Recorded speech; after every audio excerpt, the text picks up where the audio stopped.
Welcome to Rouse Rising, my little homestead on the internet. Welcome to my channel. My name is Katie if you are new here, and today I am sharing with you my pantry challenge meals of week 4. This is the 3 Rivers Challenge.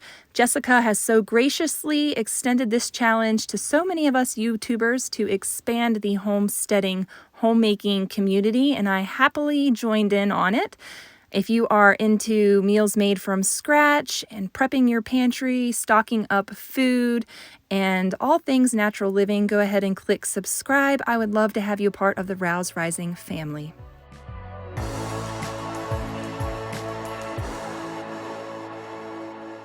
I have this chicken I've been telling y'all for weeks. I kept like, I was going to get it out of the freezer. I didn't get it out of the freezer. Anyways, I finally have it out of the freezer, and we are going to cook this up.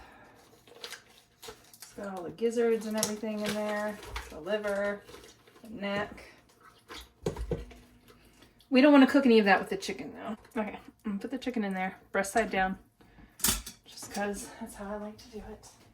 And then we're gonna start with like a cup of water, just to cover the bottom. I'm gonna plug this in, hit poultry. That's going to get it going, and then we're going to keep on making these potatoes. I'm going to put a bunch of potatoes, carrots, and onions in there as well. All right, here we go. I'm going to keep it simple. The first thing I do is add some Redmond's real salt to this chicken, and we're going to keep it simple, just simple ingredients. I am going to add carrots. I am going to add potatoes. And I'm going to add some onions.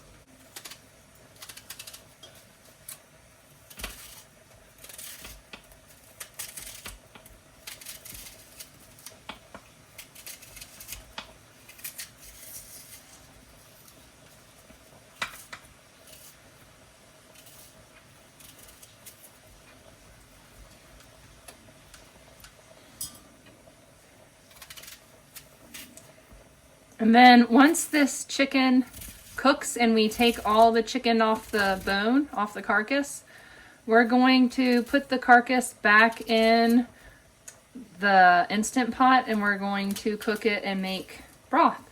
We're going to make carcass, bone broth, whatever you want to call it. The meat broth is what is going to render off of this, and then you'll still get a bit of meaty broth off the carcass, but I mostly do that and cook it to bone broth. All right, I need a bigger Instant Pot, don't I? Lots of salt. Why? Because salt and fat. Healthy salt, real fat. All right, so we're just gonna let this go. I'm probably gonna put some extra. Why not? Let's throw some extra herbs in there. So this is my garden blend right here.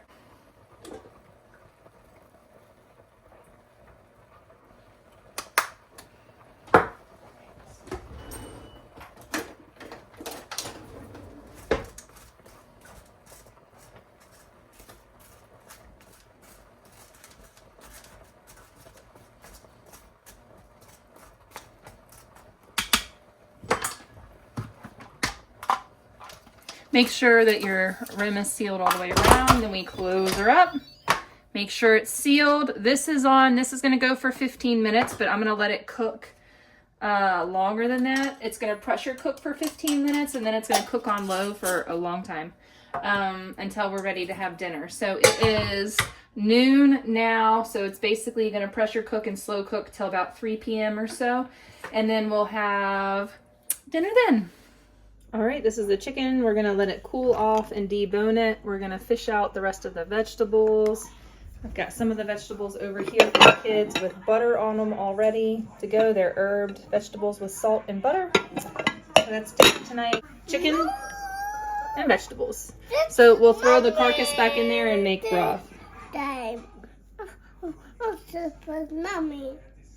We are working on this chicken broth now, or this bone broth, meat stock, whatever it is. So we're going to throw this chicken carcass and all of its chewy bits into this pot and fill it up with water. We're going to add some poultry seasoning, some garlic, some celery from the freeze dryer, ginger, bay leaves. All the good stuff is going to go into the soup. You can throw whatever vegetable scraps you have. You can throw onion in there.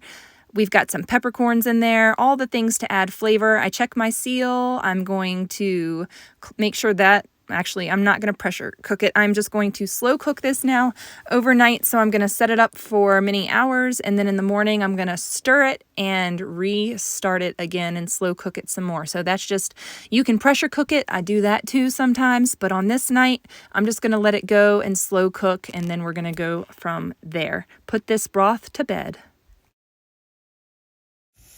All right, on the menu for breakfast this morning, we've got some sausages cooking up, some amazing scrambled eggs that Aaron just made. He's perfected his scrambled egg cooking.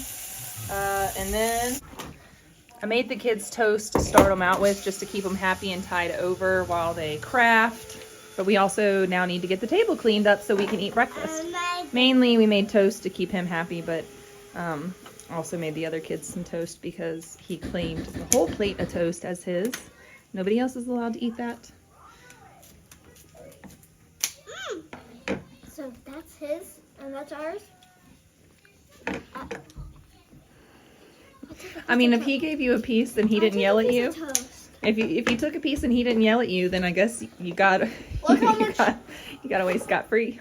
Look how much chunky comics I made. Oh, wow. Now you have to work on filling them out. And for dinner, we've got some leftover tomato sauce. We've got some leftover hamburger meat and spaghetti for the kiddos. I'm going to add a little bit of this freeze-dried zucchini, and we're going to get this rolling. Also, we're going to have a little salad with some cucumber and avocado and homemade ranch dressing, while we wait on dinner to cook, because I was going to start dinner and then I was like, wow, it's way too early for dinner. So let me just make them a snack board to tie them over until later in the evening. So that's what we're going to do here. This is I call it a chart board, but it's a charcuterie board. And basically we've just got some raw cheese here. We're going to cube up into tiny little pieces. I've got some raw cheddar, and then the other one is raw mozzarella. The sausage that you saw me cut up, that is elk sausage, and they're like in little jerky sticks, I guess, but when we slice them up little like that, it just kind of goes a little bit farther for all the little kids, especially the toddlers. They need things like that sliced thin so that they can chew them up and not be a choking hazard. So we're gonna find some dried fruit from the pantry as well that we're gonna throw on this board. And let's see what else we can come up with. I've got some olives that we're gonna throw on here. And really, I'm just kind of raiding the pantry to see what snack items do we have that I can put out on the table, and then the kids can just kind of grab freely from for the next little while until it's closer to dinner time. So this is that elk sausage. It is delicious. It's been in the freezer, and for whatever reason, we just haven't used it. I hoard things, you know, that's just how I am. I'm like, oh, I don't want to run out of this. I want to have this forever. And so we end up not using it, but this is from 2021. This is sausage from 2021. And it's not sausage, but it's jerky sticks. I'm not sure what it is. It's dried elk sticks with seasoning and stuff like that. So it's time for it to get eaten. There's a lot of things in the freezer that need to be eaten immediately.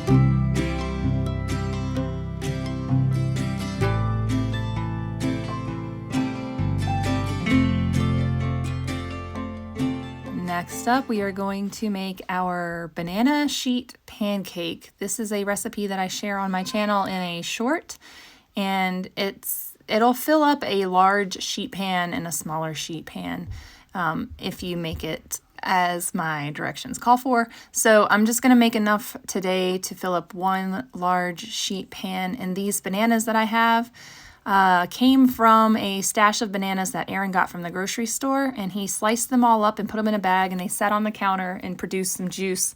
Then he threw the bag into the freezer. Well, then the whole bag froze together in one solid mass, and so we had to thaw out a couple dozen of bananas, and we put them into smaller bags. Anyways, they ended up pretty ripe in the whole process.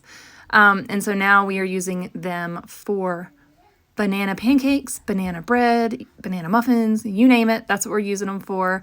I took the bag out of the freezer, and then it continued to sit in the fridge for a couple days thawing. So the bananas turned even more brown, produced even more sugar, all that good stuff. So we've added all of our ingredients, and this time I did not forget the coconut oil. Lately, I've been forgetting coconut oil in recipes. I have it warming on the stove. I mix everything up. I have my back turned to the stove, and I completely forget. But on this day, I managed to remember. So we're going to add our flour in here, and then we're going to add all of the rest of our dry ingredients, mix it up, and then I put it onto a sheet pan lined with parchment paper because that makes cleanup so many millions of times easier. And then this sheet pancake can usually feed my family 2 to 3 breakfasts, or my 5 kids 2 to 3 breakfasts. They also eat them for snacks, so they will sit in the refrigerator in a Ziploc bag in little squares, because I'll show you what I do. But the kids just come along when they want a snack, and they'll go to the fridge and they'll grab a piece of sheet pancake, and that ties them over until dinner time. So let's get this going. That bakes at 375 for about 20 to 25 minutes, and I made that sheet pancake for tomorrow's breakfast, and then I made dinner. So all of this is happening in succession. I'm sharing with you guys kind of what I eat in it, or not what I eat, but what I prepare my family in a day. You guys have heard me say that what Aaron eats and what I eat differs from what we feed the kids. So the kids are having spaghetti on this evening with all of those ingredients that I shared with you earlier, and then I fed them the charcuterie board, and then I made the sheet pancake, and then here we are. After I fed them dinner, I'm getting the bone broth going, and this is going to strain out with this fine mesh strainer, get all the bones and bits out of there. Everything has pretty much emulsified. Now we're just left with the remaining solids, which I am removing, and then we're going to store this in these half-gallon glass jars, because I'm going to be using this up in the next week in my future recipes. I use it to make rice. I use it to make soups. I use it to noodles, things like that. What else can we use bone broth for? So many things. We drink on it. It's delicious. Salt and pepper. You can see there floating on the top is the fat, and I also used poultry seasoning in this recipe this time, so it made my broth a bit darker, and you can see some of the poultry seasoning powder settling at the top in the fat. So once I am done with all this, I wish I had a dog or some kind of animal that I could feed these scraps to. You can throw them in your compost pile or trash them, whatever you're comfortable with. Sometimes I will pick all the bones out. I just let them strain until they are dry, and then I'll pick out all the bones and grind them up once I put them in the oven first. Let me explain. Put the bones in the oven, and then you grind them up and you make bone meal, and you feed that to your garden, and you feed it to your plants, your tomatoes, when you plant them. You add them to the hole before you plant them. So that's another great use to stretch your chicken carcass, is to save those bones, cook them until they are brittle, then dry them out in the oven, pulverize them any way that you can. You can use a blender, you can use a mortar and pestle, whatever you can do, and then, just throw them in the garden once they're ground up, and voila. I got a full gallon of broth from that carcass, and you can see there's a little bit of the poultry seasoning with the fat up on top, and the poultry seasoning did make this darker than usual. So on this night, I am also, here I go, I'm making Aaron and I our dinner finally. We're finally starting to feel hungry. We eat a meat-heavy diet, he and I both do, and my diet's a little bit different than his because I have a lot more allowances, a lot more things I can eat. So I go ahead and I bulk cook us a bunch of ground meat, and then we'll eat on this for the next few days. We'll have it in the morning with eggs, and then we'll have it in the evening. I like to have mine with rice, and he'll have his, and then we'll have a smoothie. He has bone broth and smoothies, and anyways, it's boring. It's boring what our diet is, but here's the sheet pancakes. So I'm going to show you how I'm going to store these up, and we are just going to pop these in these nifty little glass airtight containers, and they're actually vacuum containers, and this is a neat little vacuum attachment that I can use to suck all the air out of my food storage container. And this allows for the food to be stored a little bit longer. It stretches it a little bit farther. So we are going to put these into the fridge, and like I said, we'll eat these over the next couple of days or the week for breakfast and snacks. So I've got 2 sizes here, and that handy little vacuum attachment just charges with a USB. I'll leave this linked down below in this video's description if you are looking for a way to vacuum seal your breakfast, lunches, and dinners, your meal preps, so that your food stays fresher longer. Check it out. The discount code for my subscribers and the link to these are going to be in this video's description. All right, this is my weekend prep for the week coming up. So this is going to start our Monday and Tuesday out right. It's going to make my life so much easier. All right, I am in here working. We're doing some work, and Aaron has brought me breakfast. So I've got this is the video that I'm uploading this morning. I'm running late to the game, but Aaron has made me some, this is ground beef and eggs. So this is my carnivore breakfast. I'll probably have either a banana or a fruit smoothie here in a little bit after this, but this is what I'm starting out with. The kids all had the sheet pancakes that we made last night, and I made this meat last night, so it made making our carnivore breakfast a lot easier. So that's what we're having. It's only seasoned with salt. All right, that's it. So we've got these hamburger buns that have been sitting in the fridge or freezer for a long time. So we're gonna go ahead and use these up. So I'm gonna get these out, get these thawing, and we'll see what we make with them for dinner. All right, and we bought some oranges beginning of January, and the skins are getting really dehydrated, really thin, and we need to eat them. So they've just been hanging up in the pantry area for a while. So we're gonna eat these, and then we had that pepperoni pizza that was in the freezer out there for the last couple months. Anyways, we're gonna eat that pepperoni, the kids are gonna have pepperoni pizza and oranges for lunch. And then I'm gonna do the chicken that we made, like chicken barbecue sauce on the buns for the kids later. And Aaron and I were just eating like meat and eggs and berries and smoothies and bananas. That's about it. Aaron made the kids some beef barbecue. It's kind of like a sloppy joe, and they also had cucumber pickles on the side with those buns that we thawed out earlier. All right, and then I'm having this. This is leftover carrots from the chicken stew I made, and then coconut rice, sea salt, broth. Made myself a little soup. Since we are in the pantry challenge, we are trying to really stretch what little eggs we have left from the last grocery haul. So we are having multiple days in a row, lots of oatmeal, and we spice this up with different things. I use different spices in it. We have the options of applesauce, maple syrup, strawberry jam, or elderberry syrup. And sometimes I do a combination of all of it. And we always cook our oatmeal with coconut oil and real sea salt to add all that extra nutrition. So this was a Sunbutter, and actually my child just came along and said, "Mom, I want a banana with Sunbutter." So, and this is our last one, thus I ordered more, and she's eating that snack now. We've tried the organic Sunbutter from this particular brand, but the only one that we were able to get was the kind that didn't have any sugar or salt, and it tasted terrible. And I probably could have just added like honey and sugar and salt to it myself. Anyways, long story short, we ended up with the non-organic Sunbutter. And so that's why we're gonna try this one next. Mango, don't. Mango, don't. Oh. All right, we're also gonna cut up some cheese. We just haven't done it yet. Let's get started on the daily loaf of bread, and I make a loaf of bread about every day or every other day for my family of 7. And to start that off, I needed some olive oil, so we're going to refill my Momo olive oil containers and get this bread going. Sometimes I use olive oil, sometimes I use coconut oil, sometimes I use butter. So I have olive oil aplenty right now. In this pantry challenge, I'm going to be using that up. And then I'm also going to be adding some sourdough starter to this just to get rid of my sourdough discard.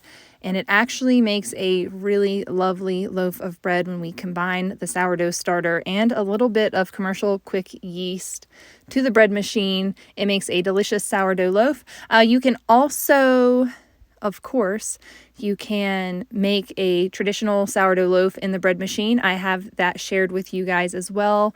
It's a short video on my channel, but you can definitely make sourdough in your bread machine. It just takes some tweaking with the settings. Yep, so let's get this going and on to my next meal. Forgot to share this meal, but it was a couple of eggs on top of some ground beef from a local farm. And yes, our breakfast is boring, but we eat other things. We're making a smoothie right now. This is bananas. This is dragon fruit, mango, cherries. We're going to do some cherries that we got from the grocery outlet. We're going to do some blueberries. And we're also going to add our secret ingredient. This is real maple syrup, but first we have to refill our little maple syrup dispenser. So we're just finding different ways. We are out of honey. Sometimes we use honey in our smoothies, but we're getting ready to do a big restock after this pantry challenge. And so right now we're just using up our maple syrup. The kids' smoothie had milk, and our smoothie is going to have this leftover coconut water from some coconut cream, a can of coconut cream that I used in my butternut squash soup recipe. So I'm making, this smoothie is mine. I'm making it with all the same stuff as the other one. It's really tasty. And this is a regular smoothie that we have a couple times a week. All right, let's move on to this loaf of bread. It's not the prettiest loaf of bread, but it sure is tasty and soft and beautiful and delicious. So I'm going to share all that with you. But don't be discouraged if your bread turns out ugly. Sometimes if you don't tend it in the bread machine, it does get a little ugly, and that's okay. You know, it's pretty on the inside, it's tasty on the inside, and we're going to enjoy this. And now on to the next breakfast for the kids. The kids are having oatmeal again, same as before. We're going to put a little bit of syrup, a little bit of strawberry, Marionberry preserves that we made last summer, or jam, jelly, I don't know what it is. It's delicious, I know that. A lot of times for snacks for the kids or for lunch or just something to tie them over for a meal, we will make some toast. This is my loaf of sourdough bread. It's not the prettiest loaf, but the inside crumb is gorgeous. So we're just going to make some toast with this and add some butter and some strawberry Marionberry jelly. And then on this particular evening, the kids requested ice cream, so we just make this smoothie extra thick, just less liquid, and it turns into a beautiful, delicious dessert. Bon appetit! Up next, we have a crisp crumble topping for fruit, and you can use canned fruit or you can use fresh fruit. So I'm going to be using fresh fruit today. This recipe is from a subscriber, Lenni Corser. Thank you so much, Lenni, for sharing this delicious recipe. It is in my recipe book, and it is my go-to for a crisp crumble topping every time I want a dessert that is both, you know, healthy for you for the most part and delicious, especially when you have some fruit you need to use up. This is a great way to do it. I have also used canned peaches in this recipe. But let me tell you what the recipe is. We have 1/2 cup all-purpose flour, 1.5 cups rolled oats, 1/2 cup to a full cup of brown sugar, 1/4 cup of almond meal is recommended, but I did a 1/4 cup of coconut flour, and then 1/2 cup unsalted butter. I went half butter, and then I added some lard in off camera. Then we have 1.5 teaspoons of cinnamon, and I'm using the Ceylon cinnamon that I got from Azure Standard. And then we're also going to be using a 1/4 teaspoon of Redmond's real salt. You all know I love Redmond's real salt, and I always share the 10% discount with you all and free shipping over $30. You can access all that with my code ROUSE10, and down below in this video's description is the direct link for all of your salty needs. They have toothpaste, they have face masks, they have tooth powders, and of course all different kinds of salt and salt seasonings. So this recipe is going to bake in the oven at 350 degrees, and I do it for about 30 minutes. I also like to cover it with foil for half the time and really let those fresh apples soften up and steam and make their own juices, and then I take the foil off, and this continues to cook for the last 10 minutes or so just to crisp up a little bit on top, and it turns out delicious every single time. The lard worked really well in this recipe as well because it kind of fries the oats a little bit and just makes them crispy and delicious and tasty. I also did some pats of butter on top of this, so I threw it in the oven. I let it go for a few minutes, and then I thought it still needs more fat, and you cannot go wrong with fat. You can add your animal fats, your healthy coconut oils, or your butter, your lard. All of those are really healthy fats, and so you want to use them liberally. Back to that loaf of bread we were talking about earlier, or I shared with you earlier. I'm going to make some chicken salad. This is all the chicken from the beginning of the video that I say we, but it was actually Aaron removed all the meat from the chicken carcass when I was putting the baby down for a nap one day. So he took care of all that, and we've been kind of using it for meals here and there. And then I like to use my mixer to shred the chicken, and then some of the long pieces we're just going to go ahead and cut up because this is going on kids' sandwiches. And don't you just hate it when you bite into a sandwich and you pull out a whole chunk of meat and then everything inside the sandwich comes out with it? So that's why I'm just taking the time to make sure that that it's chopped up nice and fine. We are going to make a homemade dressing for this, and for that dressing, or it's basically mayonnaise. It is mayonnaise. Oh no! That didn't work out. So there's like a special vinegar top on that, and it came off inside the lid, and I thought it was going to siphon it out slowly, but it didn't. It just dumped out. So we got rid of some of that. We're adding a whole egg. I end up adding 2 eggs to this because it was a little bit too vinegary, and I end up adding more oil at the end, and I end up with a whopping jar full of mayonnaise, and I use over half of it for this chicken salad. So I like to use my immersion blender when I make mayonnaise. It's just the quickest, easiest way to do this, and you can see I have not added enough olive oil to that yet. It's a little bit too liquidy, but it takes less than a minute to blend it up. And so, okay, I'm going to admit it's more of an aioli at this point. It's a little bit thinner than a mayonnaise, but once I add it to this chicken and refrigerate it, it ends up being just the most delicious flavor and consistency for this chicken salad. And because I'm making it for the kids, we don't add much else to it, just chicken and mayonnaise. All right, here is the beautiful crisp. So I cooked that before I started the chicken salad. This was baking, and then now I'm slicing up all of my bread. And I'm trying to find a way to slice these pickles. I thought I was being creative, but Aaron's standing over to the side, cracking up, laughing at me because I turned the cucumber into mush. So now we're just adding mush cucumber on top of the kids' chicken salad sandwiches. And then I'm going to end up cutting up the rest of the cucumber by hand and giving them slices on the side. That's me just cracking up because Aaron's over there making jokes about how I'm pulverizing the cucumbers. Oh my goodness. Oh, what an audience. Okay, so we're gonna cut all of these into quarters, and then I give each kid 2 because this is big bread. So each kid gets a quarter or 2 quarters, and then there's always leftover. And then if they want additional sandwich, they get additional sandwiches. I can always make more. So I make 3 big sandwiches and split them up between the 5 kids. I thought I was going to put this crisp as like a dessert later on, but I was like, you know what? I'm just going to feed them the crisp now. I'm going to give it all to them on the same plate. I'm not going to hold it over their head like, if you eat all your dinner, you're going to get apple crisp. No, let's just serve it all to them now. This is my experiment. I'm going to serve it all, dessert, dinner, everything on one little plate, and see what they do. You guys are may or may not be surprised, but they ate everything. And kids came back I had more cucumbers in the fridge. So we had more cucumbers and more sandwiches. Everybody was happy. Everybody was full. So I consider this dinner a success. And feel free to use your apple cobblers. Listen, we eat really healthy 90% of the time, 95% of the time, and I don't have a problem with throwing something sweet down on the plate every once in a while. And look, they're happy about it too. Torsten, all right, you all, thanks so much for watching.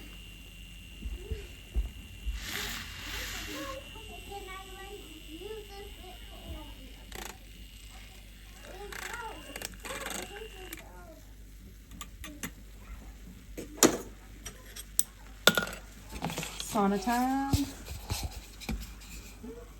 Taking some supercharged Relight immunity multivitamin supplement. It's got some elderberry powder in it as well. Tastes amazing.